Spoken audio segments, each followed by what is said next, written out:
Welcome to my Prius kitchen room channel. যদি আমার রেসিপির ভিডিওটা ভালো লাগে অবশ্যই একটা সাবস্ক্রাইব করে দেবেন আর লাইক বাটনটা প্রেস করতে ভুলবেন না। তো যাই হোক, আজকের রেসিপি একদম ইজিলি এবং শর্ট টাইমে, সেটা হচ্ছে রুই মাছের রেসিপি।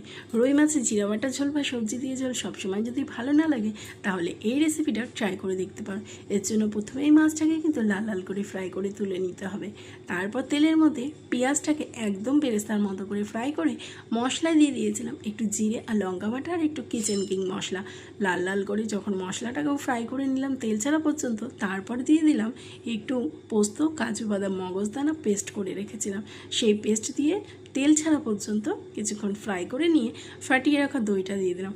আর দইয়ের মধ্যে দিয়েছিলাম একটু লাল মির্চি পাউডার আর দিয়েছিলাম একটু চিনি দিয়ে ভালো করে ফাটিয়ে রেখেছিলাম। সেই মশলাটা দিয়ে তারপর দিয়ে দিলাম কিন্তু পরিমাণ মতো জল, যাতে মাছটা একটু সেদ্ধ হয় আর গামাখা গামাখা হয়ে যায়। তারপর ভেজে রাখা মাছগুলো দিয়ে দিলাম ঝোলের মধ্যে।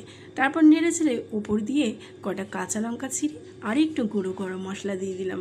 এই রেসিপিটা খেতে কিন্তু দারুণ লেগেছিল। তোমরা অবশ্যই ট্রাই করে দেখতে পারো। Thank you for watching. দেখা হচ্ছে নেক্সট ভিডিওতে।